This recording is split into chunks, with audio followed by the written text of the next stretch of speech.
معزز سامعین السلام علیکم۔ امید ہے آپ سب خیر و عافیت سے ہوں گے۔ پیدائش نو کے حوالے سے اعمال کے مطابق بار بار موت اور بار بار زندگی دینے کے حوالے سے ہم نے اپنی پچھلی ویڈیو میں سورہ بقرہ کی آیت 28 کے درست ترجمے پر بات کرنی تھی، جو کہ ویڈیو کا دورانیہ بڑھ جانے کی وجہ سے مکمل نہیں ہو سکی۔ اب اس ویڈیو میں سورہ بقرہ کی آیت 28 پر تفصیلاً بات کی جائے گی۔ سورہ بقرہ کی آیت 28: کیف تکفرون باللہ وکنتم امواتا فاحیاکم ثم یمیتکم ثم یحییکم ثم الیہ ترجعون۔ اس آیت کا عام مروجہ ترجمہ سب نے یہی کیا ہے کہ تم اللہ سے کیسے منکر ہوتے ہو، حالانکہ جب تم مردہ تھے اس نے تمہیں زندگی عطا کی، پھر وہی تم کو موت دیتا ہے، پھر وہی تم کو زندہ کرتا ہے، پھر اسی کی طرف تم پلٹائے جاتے ہو۔ اس آیت کے تراجم اور تفاسیر میں بھی ہمارے بڑے بڑے جید علماء اکرام نے حسب عادت خوب کلا بازیاں کھائیں، تاکہ اس آیت کے زمانہ حال میں آنے والے بیان کو مستقبل میں گھڑ کر اپنے روایتی نظریات کے روح سے کسی نہ کسی طرح یہ ثابت کر دیں کہ قیامت سے پہلے زندگی کی دوبارہ فراہمی بالکل ممکن نہیں۔ حالانکہ اس آیت کی ابتدا ہی کیف تکفرون کے تنبیہی الفاظ کے ساتھ ہوئی ہے، یعنی جو کچھ اس آیت میں بیان کیا جا رہا ہے اس کا تم کیسے انکار کر سکتے ہو؟ مگر صد افسوس اس انکار کو عین قرآنی تعلیم کا حصہ بنا کر پیش کیا گیا، اور لوگوں کو گمراہ کرنے کے لیے لفظوں کی ہیرا پھیری سے قرآن کی دیگر آیات کے حوالے دے کر من گھڑت جواز تراشے گئے، اور انہی جوازوں کو اپنی تفسیری کتب میں بڑی ہوشیاری سے مرقوم کر دیا گیا، اور اس پر کمال یہ کیا کہ مجمع لگا کر درس قرآن بھی شروع کر دیا، جس سے غیر قرآنی خیالات کی اشاعت کے ساتھ ساتھ ان کے غیر قرآنی عقائد کی تبلیغ بھی چالو ہو گئی، اور تاحال قرآن کے حقیقی بیان کے خلاف یہ سلسلہ جاری ہے۔ سامعین اکرام، سورہ بقرہ کی آیت 28 دو حصوں پر مشتمل ہے۔ پہلے حصے میں اللہ تعالیٰ یہ یاد دہانی کرا رہے ہیں کہ جب تم مر گئے تھے تو تمہاری زندگی پوری طرح بحال کر دی گئی تھی۔ امواتا کنتم امواتا، کسی پہلی زندگی کو ختم کر کے دی جانے والی موت کی طرف صاف صاف حوالہ مل رہا ہے، نہ کہ اس حالت کا جو کہ بنا کبھی زندگی ملے ہوتی ہے۔ جیسا کہ اس آیت میں علماء اور قرآن دانوں نے زندگی ملنے سے پہلی حالت کو موت سے تعبیر کر رکھا ہے، حالانکہ زندگی اور موت سے پہلی حالت کو قرآن خلق کہتا ہے۔ اس حوالے سے دیکھیے سورہ مریم کی آیت 67: اولا یذکر الانسان انا خلقناہ من قبل ولم یک شیئا، کیا انسان کو یہ یاد نہیں کہ ہم نے جب اسے پیدا کیا اس سے پہلے وہ کوئی چیز نہیں تھا۔ اس آیت میں یہ بات صاف سمجھ میں آتی ہے کہ جب پہلی بار انسان کو پیدا کیا گیا، یعنی عدم سے وجود میں لایا گیا، تو وہ کوئی چیز نہیں تھا، تو وہ کوئی چیز تھا ہی نہیں، اور اس کا کوئی وجود ہی نہیں تھا، تو پھر وہ حالت موت کیسے ہوئی؟ سوچنے کے کوئی پیسے نہیں لگتے۔ بہرحال موت تو اسے ہوتی ہے جسے پہلے زندگی دی جائے، یا جو پہلے کبھی جیتا جاگتا انسان ہو، اسے موت کیا آنی ہے جو کوئی چیز تھا ہی نہیں اور اس کا کوئی وجود ہی نہیں تھا۔ یہ علماء کرام اور قرآن دانوں نے جھوٹ گھڑ رکھا ہے، کیونکہ یہ لوگ قرآن کی اس بات کو ماننے کے لیے تیار نہیں ہیں کہ اللہ موت کے فوری حساب کتاب کے بعد انسان کو اعمال کے مطابق اسی دنیا میں بھیج دیتا ہے، دوبارہ زندہ کر دیتا ہے، تاکہ انصاف کے تقاضے پورے ہو سکیں۔ ہمارے علماء اور قرآن دانوں کا سورہ بقرہ کی آیت 28 کی تفسیروں میں وَكُنْتُمْ أَمْوَاتًا کے حوالے سے زندگی ملنے سے پہلی حالت کو موت سے تعبیر کرنے والا جھوٹ غلط اور بے بنیاد ہے، جو کہ سورہ مریم کی آیت 67 میں بالکل واضح ہے۔ اب سورہ بقرہ کی آیت 28 کا اگلا جو لفظ ہے احیا، بحال کرنے، ریسٹور، اعادت التحیل، یعنی دوبارہ بسانے یا دوبارہ زندگی دینے، ری ایبلیٹیٹ کے معنی میں آتا ہے، نہ کہ پہلی بار پیدا کرنے کے لیے۔ پہلی بار پیدا کرنے کو قرآن خلق کہتا ہے، جسے آپ سورہ مریم کی آیت 67 میں دیکھ چکے ہیں۔ خلقناہ من قبل ولم یک شیئا۔ اس کے علاوہ بھی قرآن کی بہت سی آیات میں انسان کی تخلیق کے بارے میں خلق ہی استعمال ہوا ہے۔ قرآن کی کسی بھی آیت میں انسان کی تخلیق کے ساتھ احیا کا لفظ استعمال نہیں ہوا۔ احیا اور خلق کا اتنا بڑا فرق بحث کرنے والے قرآن دانوں اور ہمارے تفسیری علماء کے پلے کیوں نہیں پڑا؟ ہمارے تفسیری علماء کو تو چھوڑیے، قرآن پر مفہوموں اور درست تراجم کی عزاداری رکھنے والوں کا جب یہ حال ہے تو پھر یہ سارا دن میڈیا پر تدبر، تفکر، غور فکر کا ڈھونگ کیوں رچا رکھا ہے؟ سورہ بقرہ کی آیت 28 میں فاحیا کے شروع میں فا 4 ڈگری بلند پیمانے پر تقریری سچائی بیان کر رہا ہے، جو کہ کسی انتہائی سچے بیان کی دلیل ہے، کسی مفروضے کا استعارہ نہیں ہے کہ اگر کسی کو کچھ نہیں ملا، کچھ سمجھ نہیں آیا تو اپنے غیر قرآنی خیالات کو صحیح ثابت کرنے کے لیے یوں ہی بڑبڑا دیا کہ یہ تو فلاں بات کا استعارہ ہے۔ سورہ بقرہ کی آیت 28 کا دوسرا حصہ بھی بالکل شفاف ہے۔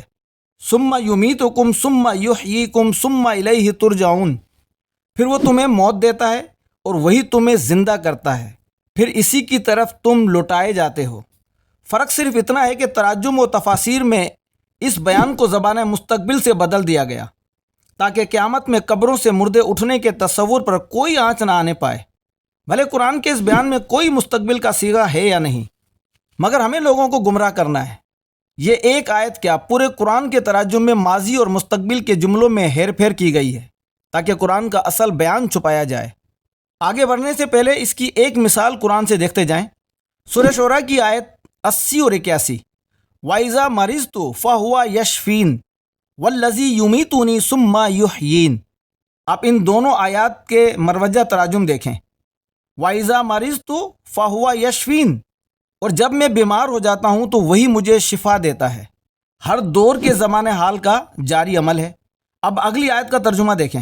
وَالَّذِي يُمِيتُنِي ثُمَّ يُحْيِينِ، اور وہی مجھے موت دے گا اور پھر وہی مجھے زندہ کرے گا۔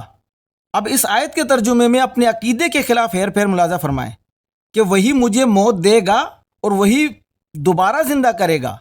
اس آیت کے تراجم قرآن کے الفاظ کے برعکس زمانے مستقبل میں اس لیے کیے گئے کہ ان کا غیر قرآنی عقیدہ اللہ کو اس بات کی اجازت ہی نہیں دیتا کہ وہ کسی کو موت دے کر قیامت سے پہلے زندہ کر دے۔ اگر اس آیت سے پہلی آیت 80 کا اطلاق زمانہ جاری یعنی ہر دور کے زمانہ حال میں ہوتا ہے، جس لحاظ سے اس آیت وَإِذَا مَرِضْتُ فَهُوَ يَشْفِينِ کے بیان کیے ہوئے شفا دینے کے عمل کے تراجم بھی ہر دور کے زمانہ حال میں ہی کیے جاتے ہیں، تو پھر ہمارے علماء اور قرآن دانوں نے اس سے اگلی 81 آیت میں بیان کیے ہوئے دوبارہ زندگی دینے کے عمل کے تراجم زمانہ مستقبل میں کیوں کیے جاتے ہیں کہ وہ موت دے گا اور دوبارہ زندہ کرے گا، جبکہ گرامر کی روح سے ان دونوں آیات کے الفاظ اور افعال کی ترکیب بھی ایک جیسی ہے، اور مستقبل کا صیغہ یعنی سوفا یا اس کا مخفف بھی کسی عمل کے شروع میں لگ کے اسے مستقبل کا فعل نہیں بناتے۔ ہمارے علماء مسجد الحرام کے قدیم مذہب پر چلتے ہوئے قرآن کے واضح اور حقیقی بیان کو چھپاتے ہیں تاکہ بروز قیامت قبروں سے مردوں کے اٹھنے والے مسجد الحرام اور عیسائیوں کے پال اور پوپ کے عقیدے پر کوئی آنچ نہ آنے پائے۔ سامعین، یہ تو تراجم کی صرف ایک جھلک دکھائی ہے، پورے قرآن کے تراجم میں یہی کھیل کھیلا گیا ہے۔ اب ہم سورہ بقرہ کی آیت 28 پر واپس آتے ہیں۔ ہمارے علماء کرام اور قرآن دانوں کو عقل کے ناخن دے کر یہ بات کون سمجھائے کہ قرآن کی روح سے یہ ایک ایسا عمل مسلسل ہے جس کا کسی زمانے سے کوئی تعلق نہیں ہے۔ یہ قانون قدرت تو ہر دور میں عمل پذیر رہتا ہے، اور یہی وہ قرآنی آخرت ہے جس پر ایمان لانا بحیثیت مسلمان ہمارے ایمان کا لازمی حصہ ہے۔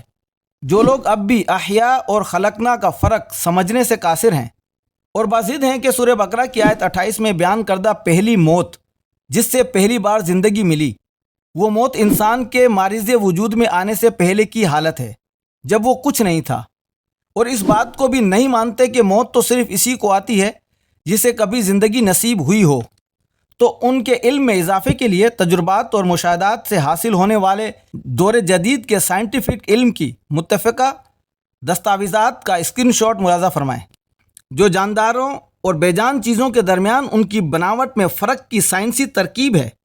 اس چارٹ میں مردہ چیزیں یعنی وہ اشیاء جو کبھی جاندار تھیں، زندگی کے بغیر ان چیزوں کے درمیان وہ واضح فرق بتایا گیا ہے جو انسان بہت عرصے پہلے دریافت کر چکا۔ اگرچہ ہمارے کچھ علماء سائنس کے علم اور اس میں ہونے والی ترقی کو نہیں مانتے، مگر موجودہ دور میں سائنس ہی ایک ایسا مصدقہ اور قابل اعتماد علم ہے جس کی بنیاد کسی فرد واحد کے ذاتی نظریات کے بجائے مدلل اور مصدقہ ثبوتوں پر قائم کی گئی ہے۔ سائنسی اصولوں کے مطابق وہ بے جان اشیاء جن میں کبھی زندگی تھی ہی نہیں اور نہ ہی ان میں کبھی زندگی پائی جا سکتی ہے، ان کی بناوٹ میں ایٹمز استعمال ہوتے ہیں۔ ان چیزوں کو سائنس مردہ نہیں مانتی، بلکہ ان کی تعریف زندگی کے بغیر نان لیونگ اشیاء کے طور پر کی جاتی ہے۔ جبکہ مردہ چیزوں میں ایٹمز کے بجائے سیل پائے جاتے ہیں جو مردہ اور بے جان اشیاء میں تمیز کرتے ہیں۔ سائنس مردہ کی تعریف ایسے کرتی ہے کہ ان میں کبھی زندگی تھی، جو کہ مرنے کے بعد بھی ان میں مردہ سیل، ڈیڈ سیل کی موجودگی ہی ان کے کبھی زندہ ہونے کی دلیل ہوتی ہے۔ لہٰذا قرآن اگر کسی شے کو مردہ، ڈیڈ کہتا ہے تو وہ شے بے جان، نان لیونگ نہیں کہلائے گی، بلکہ سائنسی لحاظ سے وہ مردہ شے کہلاتی ہے جو کبھی زندہ تھی۔ اس لیے مردوں کو زندگی دینے کا قرآنی بیان عدم وجود سے وجود میں آنے کے لیے نہیں لیا جا سکتا، بلکہ قرآن ان مردوں کو دوبارہ زندگی دینے کی بات کرتا ہے جو پہلے زندہ تھے اور اپنی زندگی گزار کے جب مر گئے تو انہیں دوبارہ زندگی دے دی گئی۔ یاد رہے، مردوں کو زندگی دینے کا یہ عمل جو قرآن بیان کرتا ہے وہ ہمارے عقائد والی قیامت سے بہت پہلے کی باتیں ہیں، جو ہمارے موجودہ عقائد کی کلی طور پر نفی کرتی ہیں۔ سب سے پہلے مشہور سائنسدان اینٹون وین لیون ہک نے مردہ اور زندگی کے بغیر چیزوں کے درمیان فرق اس وقت دریافت کیا جب اس نے ایک انسانی مردہ جسم، ڈیڈ باڈی کو اپنی خوردبین سے دیکھا تو اسے اس مردے میں سیل دکھائی دیے۔ تاہم یہ سیل مردہ ہونے کے باعث بالکل خالی اور ناکار ہو چکے تھے، مگر وہ پھر بھی مردہ جسم میں موجود تھے۔ اس کے بعد مردوں پر بے شمار تجربات کیے گئے اور ان تجربات کی روشنی میں مردہ کی سائنسی تعریف یہ کی گئی چونکہ ان میں سیل پائے جاتے ہیں جو اس بات کا ثبوت ہے کہ ان مردوں میں پہلے جان تھی، پھر انہیں موت آئی جس کی وجہ سے وہ مردہ ڈیڈ کہلائے۔ اسی طرح سوکھی لکڑیوں اور جانداروں پر بھی تجربات کیے گئے اور ان سب میں سیل پائے گئے جو اس بات کا ثبوت دیتے ہیں کہ ان میں کبھی زندگی تھی۔ ان کے برعکس جب ان چیزوں پر تجربات کیے گئے جن میں کبھی زندگی نہیں تھی تو یہ دریافت ہوا کہ ان میں سیل موجود نہیں ہیں، وہ خلیات یعنی سیل کے بجائے ایٹموں سے بنائے گئے ہیں۔ مثلاً جب دھاتی ٹکڑوں پر ایسے تجربات کیے گئے تو ان میں سیل نہ ہونے کی وجہ سے زندگی کے آثار نہیں ملے۔ اس لحاظ سے زندگی کے لائف لیس اور نان لیونگ چیزوں کو مردہ نہیں کہا جاتا کیونکہ انہیں موت نہیں آتی۔ ان تجربات سے ثابت ہوتا ہے کہ سائنس احیاء اور خلقنا میں بخوبی امتیاز کرتی ہے، فرق کرتی ہے۔ لہذا قرآن کریم کی سورہ بقرہ کی آیت 28 میں بھی مردوں کو زندگی دینے کا ارشاد عالی اپنی جگہ بالکل درست ہے۔ ترجموں اور من گھڑت تفسیروں میں مردہ، ڈیڈ کی تعریف یعنی زندگی ملنے سے پہلے کی حالت بالکل غلط اور بے بنیاد ہے اور سائنس کے مصدقہ تجربات کے بھی خلاف ہے۔ قرآن کی آیت 28 کے اختتام پر اسی تسلسل میں رب العالمین کے موت اور حیات کو بار بار ریپیٹ کرنے والے عمل کو سورہ نوح کی آیت 18 کا حوالہ بھی دیکھتے جائیے۔ ثم یعیدکم فیہ ویخرجکم اخراجا، پھر وہ اعادہ کرتا ہے تمہیں اسی میں لوٹانے کا اور اسی سے باہر نکالنے کا۔